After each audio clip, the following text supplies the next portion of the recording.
Hello and welcome back to Pride of Anglia here with the mighty Norwich City. We have made it to the second half of our 8th season as a manager and our second season in the Premier League. Things are going pretty well for a team repeatedly tipped for relegation as we find ourselves in the race for European football. We do, however, only have the same amount of points as we did at the same stage last year, but hopefully this time around the season won't end as limply as that one did.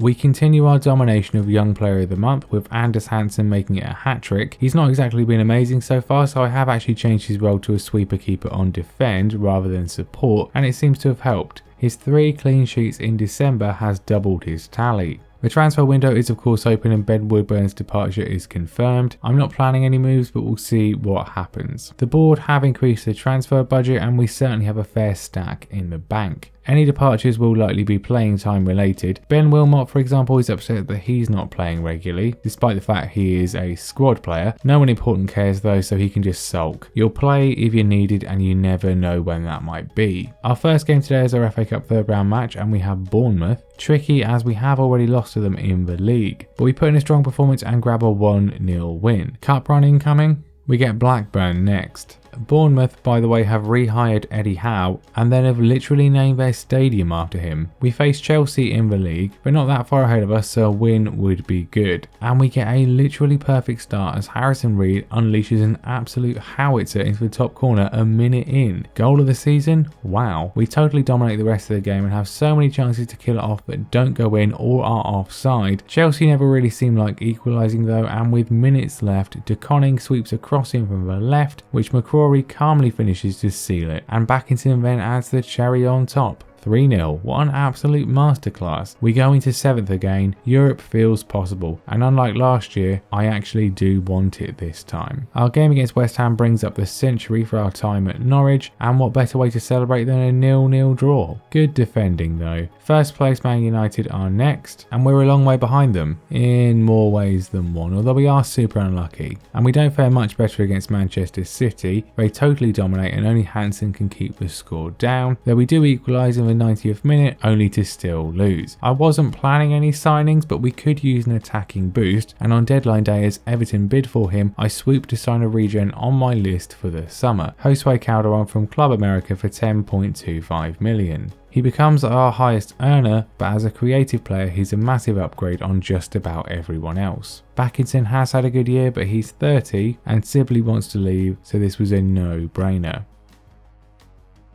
We have a total monopoly on Young Player of the Month, so whatever happens, the future is bright. Hansen claims it again. Oh, and Reed's strike against Chelsea apparently isn't even goal of the month. Never mind goal of the season. Ah well, after a tough set of January fixtures, we begin this month with our FA Cup 4th round tie with Blackburn. Calderon comes straight in. I was expecting a dominant display. I was wrong. Calderon has an early effort, but the best chance of the match falls to Blackburn as this somehow doesn't go in. We have chances of our own, but nothing really amazing, and it ends up as a frustrating 0-0 and the joy of a replay. Our recent form has seen us slip to 10th, so a win against relegation threatened Wolves would be best. We make a great start as a defensive calamity allows Calderon to score his first for the club, but after Benjalul is forced off injured, Jack Grealish is not picked up for the equaliser. Grealish proceeds to miss an open goal and get a straight red card, but despite that we still don't score again as McCrory contrives to miss this. He's just so frustratingly inconsistent. 1-1. Another waste. Benjalul is out for a month as well. We do beat Blackburn in the FA Cup replay though, as McCrory decides to actually do his job, and we get Stoke next. Leicester are well behind us in the table. If we can beat them, it would certainly help our quest for European football. We feel somewhat more solid defensively now, although Katterbach has struggled all season. If we could just be more consistent up top, we'd be flying. Ugh, see what I mean? We're defensively woeful early on, mainly as Hansen decides to forget to move as we go 2-0 down, but we proceed to dominate the rest of the match. Ida grabs one back and the final second sees Fry smack the crossbar, but it's not enough. We should win on the numbers, but we lose at home again. Our home form this season has been absolutely appalling, and this man should really be contending with the world's top strikers. Look how he's developed. I opt for a team meeting.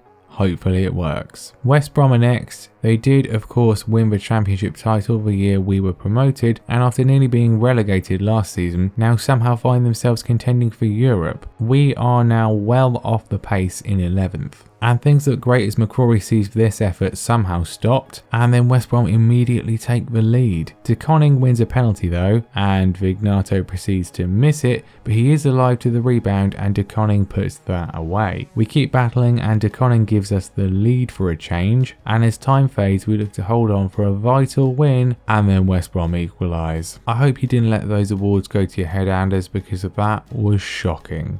Ugh, at least we didn't lose. It just feels like last year on repeat though. But look, we're still doing well relative to everything else. We're on course to survive comfortably again. We can't be too harsh. Our FA Cup game against Stoke sees me bring up 400 as a manager. De Koning scores 10 minutes in, nothing much else happens, and thankfully we do win. Record gate receipts too.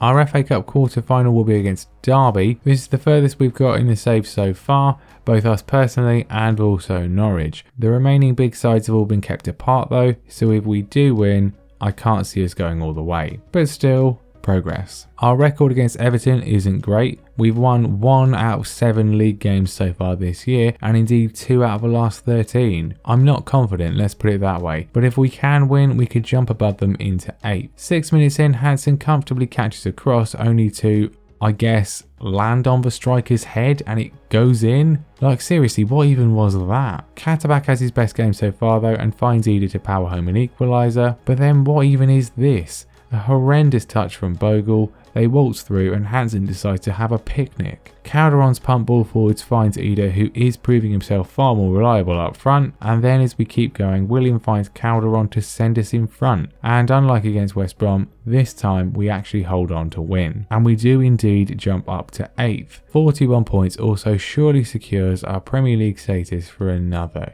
year. Can we back it up against Brighton? Oh look, we take the lead first, totally dominate, and yet end up losing to a late goal from a goalkeeping error. I'm shocked that we have a lead at all. But this is a young team and the future is bright, and brighter still with our latest youth intake. Jamie Shanahan and Joe Clark both look particularly promising. It's then time for the FA Cup quarter final. Never mind the league, there's a trip to Wembley on the line. My favourite part of this game is definitely when we go 2-0 down 10 minutes in. Luckily I opt against chucking my laptop out the window, and McCrory decides to be legitimately amazing. After having this ruled out for offside, he proceeds to just do it again to pull us a goal back. And then just before the break, De Koning sets him away to equalise. In the second half it's all about Vignato and Calderon, as twice the Italian sets up the Mexican to put us in complete control, until Derby pull another goal back of course, but McCrory steals away in the 90th minute to slot in at the near post to seal an incredible comeback with his first hat-trick for the club. We're into the FA Cup semi-final. This apparently sees us linked with the Everton job as well,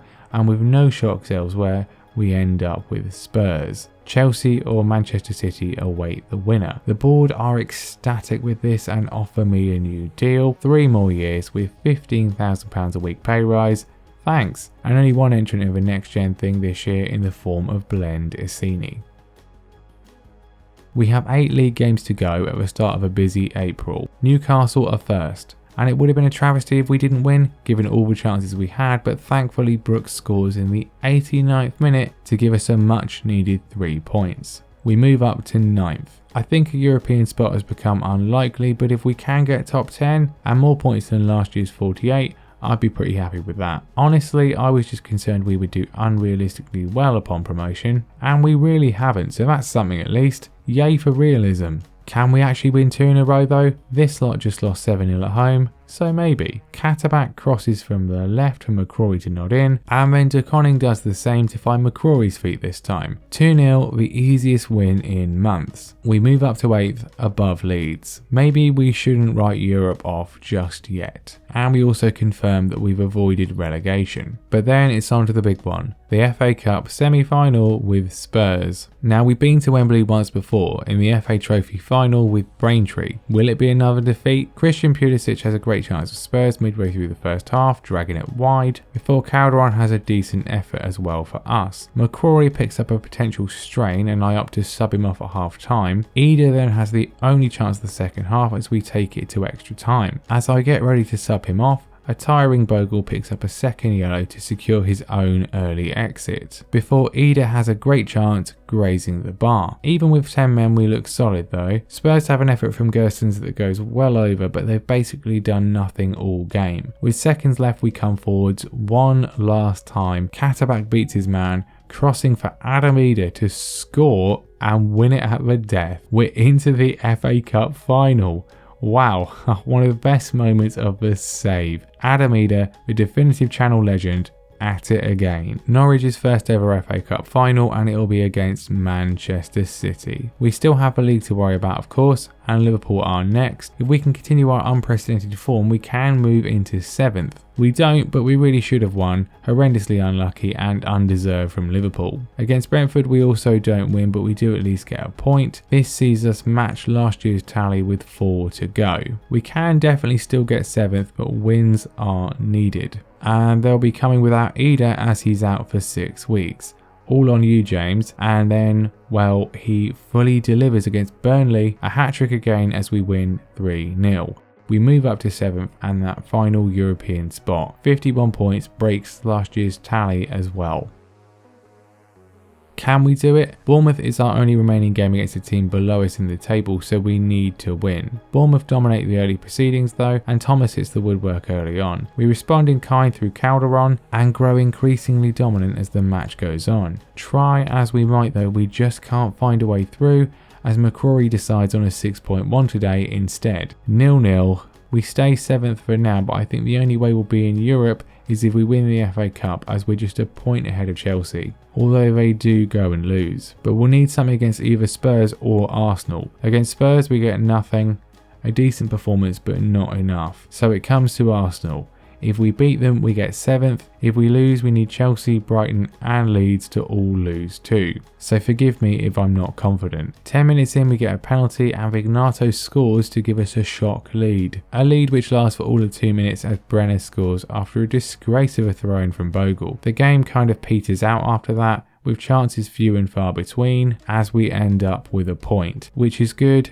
but not good enough. We get a top 10 finish, 9th place, 2 better than last year and 5 points better off. Not bad, although if we'd beaten even just Bournemouth we would have got 7th. Ah well. 6 goals more than last year and 13 fewer conceded as well. Benjalil was a big part of that and he picks up the Players Young Player of the Year award, an awesome achievement, and of course we're not done yet. We travel to Wembley for our first shot at major silverware, our first potential trophy of the big 3 we need. It's the FA Cup final against Manchester City. We're obviously massive underdogs, but we were against Spurs. Here's the team, let's go. An early throw from Bogle actually finds a teammate this time, and how, as Assini slips in Calderon to give us a stunning early lead. We dominate the rest of the early proceedings, with Vignato having a glorious chance to double our lead that goes wide. City barely have a sniff as we lead at the break. Their first real chance comes shortly after as Pecorella's effort flashes across the face of goal, before we then have a truly glorious chance to maybe seal it as Vignato sees this effort bounce back off the post with the goal gaping. But we look set for a famous win until City get a corner and Laporte's header can't be stopped by Katterbach. 1-1, extra time, although not before Papetti is injured. Extra time ticks away with nothing happening, and just as penalties looks inevitable, with seconds left, City comes forward and Musiala's cross is inexplicably turned into our net by Katterbach in total contravention of the laws of physics. But it counts, and we lose. Gutting. Absolutely gutting and totally undeserved. City have robbed us blind there. Ugh, so close. We will win it one day though. We will win it one day. A crushing end, but overall a good season. Not a crazy improvement, but a definite one. No second season syndrome for us. The signings mostly worked, some very young players with bags of potential. A top 10 finish cannot be considered a disappointment. We're making money too. Our team of the year is the team which started the cup final, Hansen had some difficulties but did well overall. The defence certainly improved over the year. Own goals aside, Catterback got better more slowly than Bogle, but still did. The centre-backs were excellent, Papetti especially. Reed was solid again. Issini did some decent things, but Calderon made a huge impression after signing. The front three is clearly the issue though, with none of them over a 7. We need more goals, it's that simple. McCrory is just too inconsistent. Papetti is of course our player of the year, with Benjalul as Young Player of the Year. Calderon gets signing of the season for half a year's work, while McCrory does still get top scorer with 17. Vignato gets most assists, still only expected to avoid relegation next year, and 73 million to do it. Some of that will need to go on wages though, as there's a pathetic increase there. But there we are, onwards and upwards. Thanks for watching once again, and I'll see you next time for Season 9.